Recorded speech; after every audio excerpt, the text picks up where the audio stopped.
Diyos, sa kabutihan mo, ako'y naririto upang magpuri sa iyo. O Diyos, sa kabanalan mo, malulugod ako, buhay ay iaalay ko. Ikaw lamang ang nagtiwala sa akin, O Diyos, di kita bibiguin. Magtatapat sa'yo, maglilingkod ako, O Diyos, kay buti mo.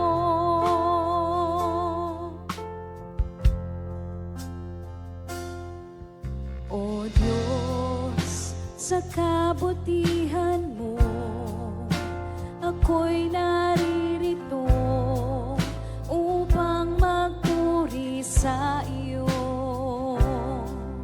O Diyos, sa kabanalan mo, malulugod ako, buhay ay iaalay ko. Ikaw lamang ang nagtiwala sa akin, O Diyos, di kita bibiguin. Magtatapat sa'yo, maglilingkod ako, O Diyos, kay buti mo. Ikaw lamang ang nagtiwala sa akin, O Diyos, di kita bibiguin. Magtatapat sa'yo, maglilingkod ako, O Diyos, kay buti mo. Ikaw lamang ang nagtiwala sa akin, O Diyos, di kita bibiguin. Magtatapat sa'yo, maglilingkod ako, O Diyos, kay buti mo. Magtatapat sa'yo, maglilingkod ako, O Diyos, kay buti mo.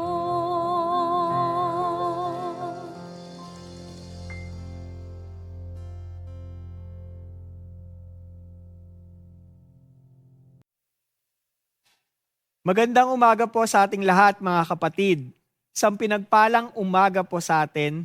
Ngayon po ay ikaunang araw ng ating prayer and fasting series for this second half of the year.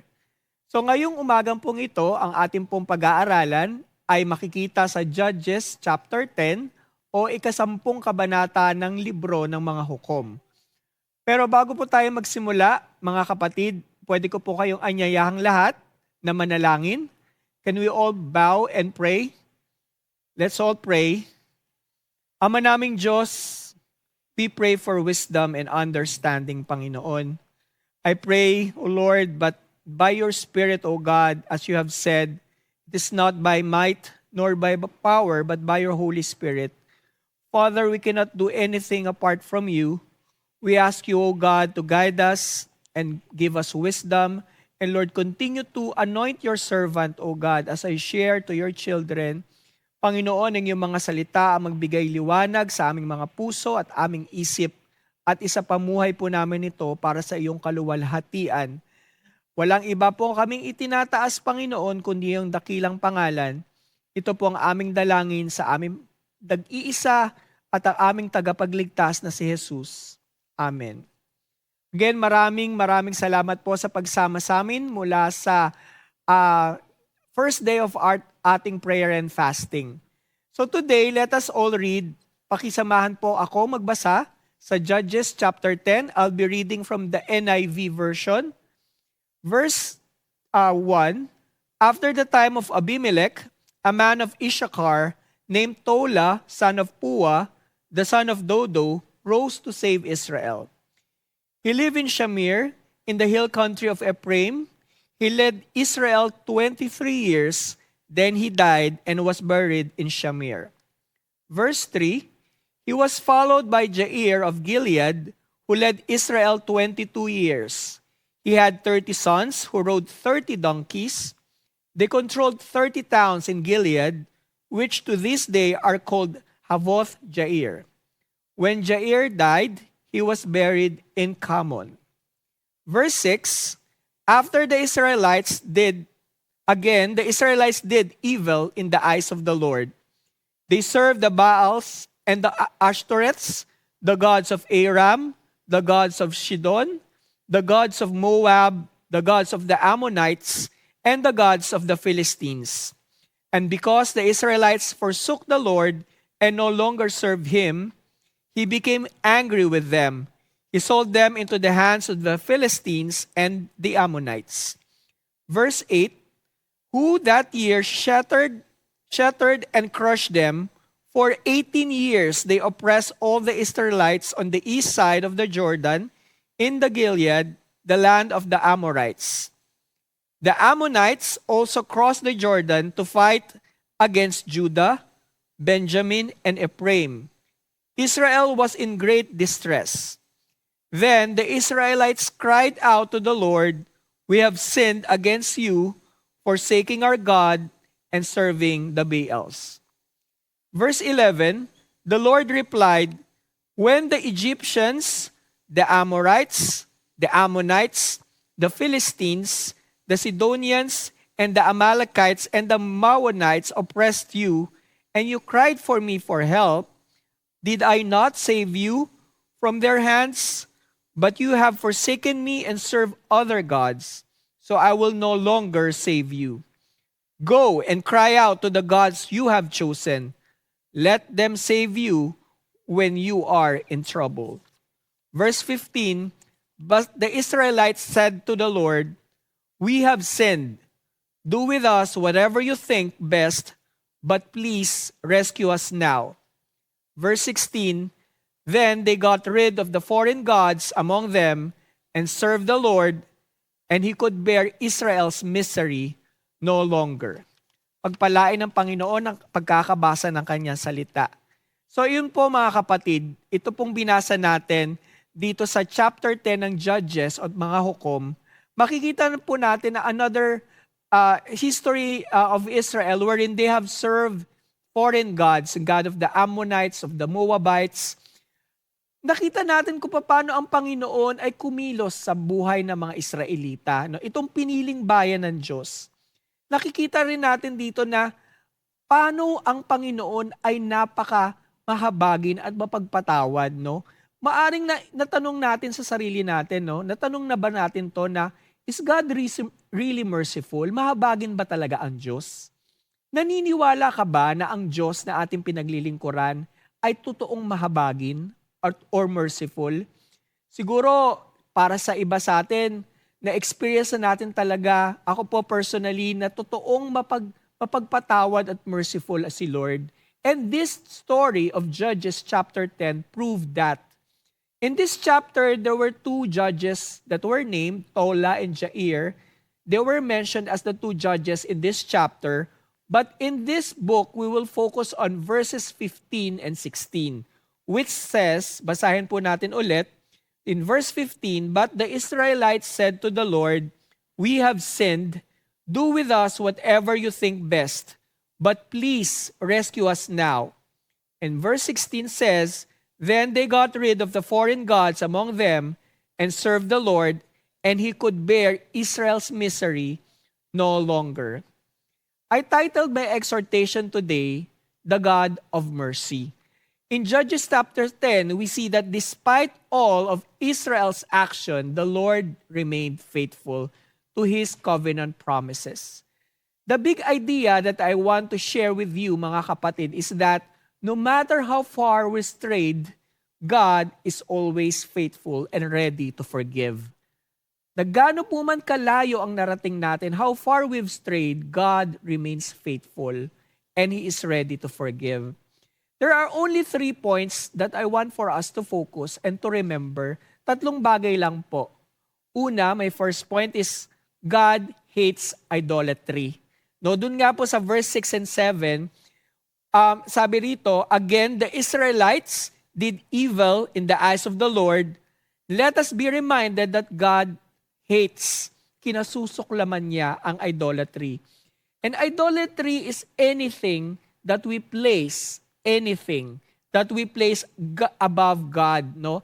It is not just those na probably naisip natin when first thing that comes into our mind when we say idols are just images, no? Yung mga gawa ng tao na nilikhang wangis ng tao na sinasamba, like figures of saints, no po?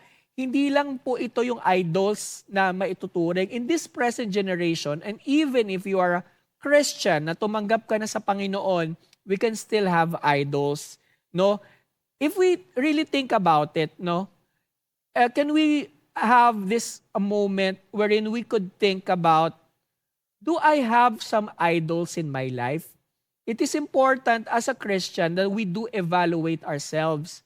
Kagaya nga ng sinabi ni Pastor Danny sa preaching nung last Sunday, na we really need to evaluate ourselves. How do I spend my time? How do I spend my money? And how do I value my possessions? And even our relationships. Mas importante ba tong taong to kaysa sa Panginoon? O itong trabaho kong to, do I put it above God? Because all of these things, whether tangible or intangible, ay pwede pong maging idol sa buhay natin. Even in the times that we spend as a source of our entertainment. So pwedeng sabihin natin, entertainment purposes lang naman to yung ginagawa ko, wala namang masama dito. But anything that we place above God, mas pinaprioritize natin yung mga kaibigan natin kaysa sa Lord, mas pinaprioritize natin yung time natin with our girlfriend or even asawa, di po ba? Number 1 talaga in anything that we do is we put God first. Okay? And then the second point that I want to share, mga kapatid, is God remains merciful. Ang Panginoon ay patuloy na nagiging mahabagin. Sa verse 15, mababasa po natin, let's all read. But the Israelites said to the Lord, we have sinned. Do with us whatever you think best, but please rescue us now. Itong prayer ng mga Israelites, Panginoon, nagkasala po kami. Gawin mo po sa amin kung ano man yung tingin mong makabubuti para sa amin. Iligtas mo po kami, rescue us now. Nakinig ba ang Diyos? Sinabi ba ng Diyos sa Israel, paulit-ulit na lang kayo nagkakasala, ang titigas ng ulo nyo, di na kayo natuto, di po ba? Sa Exodus chapter 34 verse 6, I want to share this important verse, no? Mababasa po natin sa Exodus chapter 34 verse 6, and he passed in front of Moses, proclaiming, the Lord, the compassionate and gracious God, slow to anger, abounding in love and faithfulness. Despite Israel's disobedience, God remained faithful because of His covenant that He made to Abraham and his descendants. No? However, mga kapatid, let us not put aside that even though they have repented and they have sinned, they have experienced the consequences of those sins. No? Makikita nga natin doon sa binasa nating chapter that they were oppressed. For 18 years nag-suffer sila. And that's because, biblically speaking, that's what we refer to as Galatians 6:7. Ano po ba yung mababasa natin sa Galatians 6:7? Sabi po doon, do not be deceived. Huwag kayong malinlang. God cannot be mocked. A man reaps what he sows.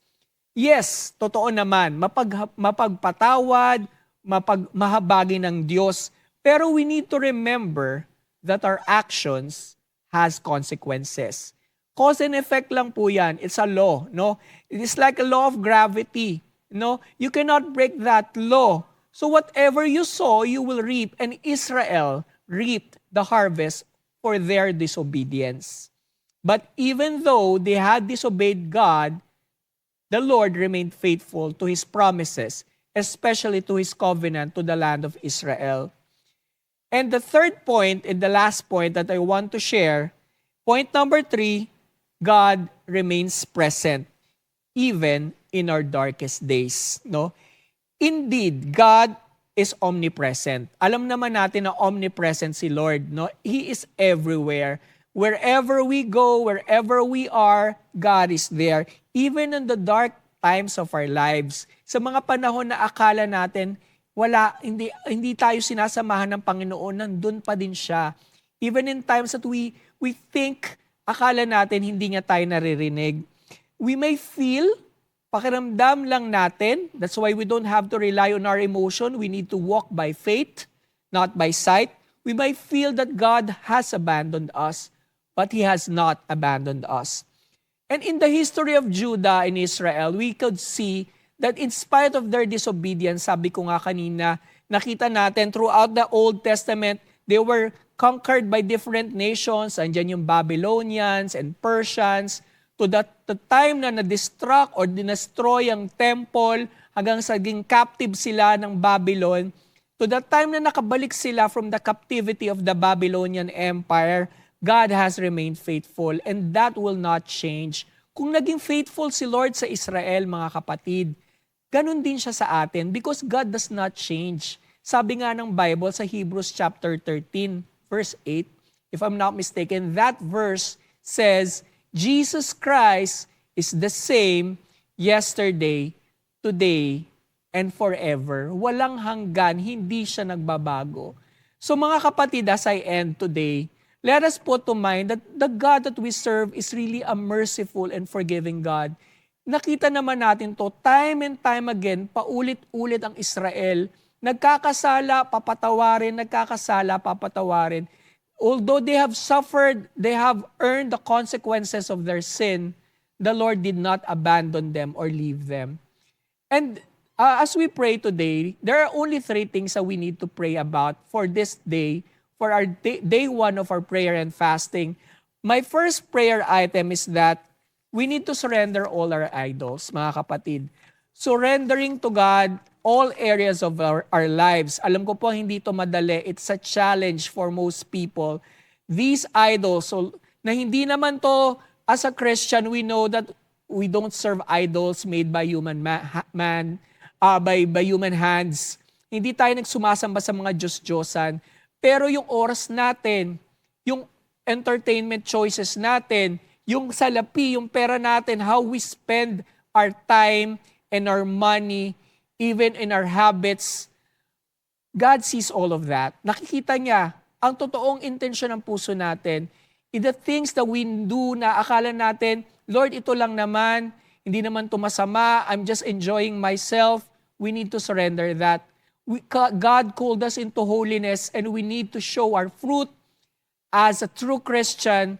The Lord sees our heart, but also we need to show our fruit sa mga tao na nakatingin at most especially, hindi lang sa mga taong nakapaligid sa atin, most importantly to the Lord. So let's all pray, surrendering our idols. Let's all bow our heads and pray. Father God, thank you Lord sa umagang ito. Patuloy kang kumikilo sa buhay ng bawat isa ng aking mga kapatid na dinala mo ngayong umagang ito para magpasalamat sa iyo, para sumamba sa iyo. And Lord, help us, O God, to continue to surrender our lives. Lord, tulungan mo kami na maging totoong Kristiyano, hindi lang po sa nguso, kundi sa puso, Panginoon. Kayo po ang nakakakita ng lahat ng aming ginagawa. Kayo po ang nakakakita ng mga bagay na hindi alam ng ibang tao, kundi ikaw, Lord. All our secret battles, there's no such thing as secret in your eyes. Nakikita mo pong lahat, Panginoon. We surrender the times that we habitually do things that is not glorifying you, Panginoon. In the things that we say and do, in the choices, in the entertainment that we focus on, Panginoon, from the music to the movies, to the way we use our resources, our money, O Panginoon, even our relationships, Panginoon, sa mga tao, any relationship that does not glorify you, Lord, we ask for forgiveness, O God. Help us to put you first in everything that we do, not just in what we say, Panginoon. Hindi lang sa sinasabi namin, kundi sa aming mga ginagawa. Lord, continue to purify us and make us holy in your eyes, O Lord. Wash us by the blood of Christ our Lord. In Jesus' name we pray. Amen. The second item, mga kapatid, na I want to focus on, let us pray that we will continue to heed to the Lord's voice. No? Sa pag-surrender natin sa Panginoon, ang surrendering is a form of sanctification. Yung pagiging sanctified natin sa Panginoon, we need to heed to His voice. We need to listen to the voice of God. And by listening to God's voice, we also need to obey Him. So let's all pray, mga kapatid. Manalangin po tayong muli. Hallelujah, Father God. Lord, marami pong salamat for all the times, O Lord, that you have commanded us, O Lord. Patuloy ka nagre-remind sa amin ng aming ginagawa at gagawin. Lord, we pray in Jesus' name, patuloy mo po kaming maging masunurin sa iyong mga sinasabi, Panginoon. Tulungan mo, O God, na wag po kami mag-hesitate at mag-compromise, O Lord, in all instructions na ginagawa mo sa buhay namin. Father God, in the name of our Lord Jesus Christ, we cannot do this on our own. We need you, Holy Spirit, to be with us, O God, to guide us, O Lord, to direct our steps, O God, in every decisions, in every plans that we have. Lord, we surrender it to the foot of your cross. Lord, you see our hearts above all things. You are the judge of our hearts and our soul. Panginoon, patawarin mo kami for the many times that we have rebelled by listening to our own voice, the voices of our flesh, Panginoon. Patawarin mo kami, Ama. Ito po ang aming dalangin sa pangalan ng aming tagapagligtas na si Jesus. Amen.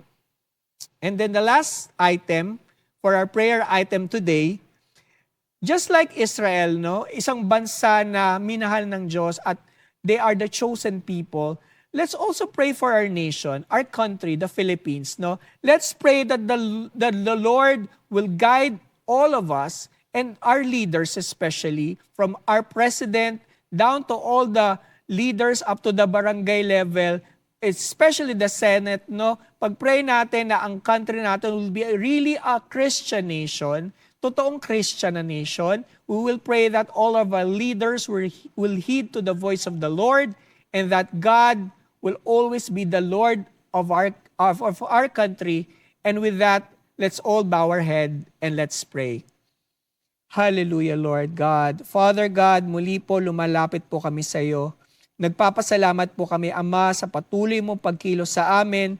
Pagpalain niyo po ang aming bansa, Panginoon, ang Pilipinas, O Diyos. Kayo po ang naglalang at nagtatago, Lord, ng bansang ito. Ikaw lang po ang Diyos na maghari sa Pilipinas, Panginoon.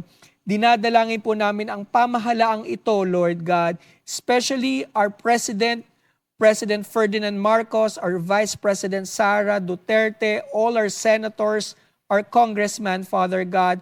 We lift them up to you, Lord, and intercede for them as we intercede for our country. Lord, we surrender, O Lord God, all the strongholds of the enemy. Lord, bring peace and unity upon our country and help this country, Lord, surrender to become a true Christian nation, not just in word, but in action, Panginoon. Maraming salamat po, Lord. Tinatagubilin namin sa iyo ang aming ang iyong pamahalaan, Panginoon. Itong country na to na itinatag mo, Panginoon. We pray in the name of the Father, and of the Son, and of the Holy Spirit. May your grace be upon the Philippines, and you continue to guide our President, all our leaders, O Lord. In your time, all knees will bow, and all mouths will confess that you are truly Lord of this country, the Lord of the Philippines. Maraming salamat po, Panginoon. Ito po ang aming dalangin. Lahat po kami na iyong mga anak ay dumadalangin sa iyo, Ama, sa pangalan ng aming tagapagligtas na si Jesus. Amen. Maraming salamat po, mga kapatid, sa isang araw na to na pagsama nyo sa amin. Naway sa mga susunod na pong araw hanggang po sa Friday, samahan niyo po kami hanggang matapos po natin itong day 1 to day 5 of our prayer and fasting. And as I conclude, always remember, mga kapatid, that our God, the God of Abraham, the God of Israel, remains faithful. He does not change. And no matter how far we've strayed, God will always be there to be with us, and He will never abandon us. And as we say, every time that we end our service, mga kapatid, mga pinagpalang anak ng Diyos, Radiance family, shine where you are. God bless you all. Have a great morning. God bless you, everyone. Ikaw lamang ang nagtiwala sa akin, O Diyos, di kita bibiguin,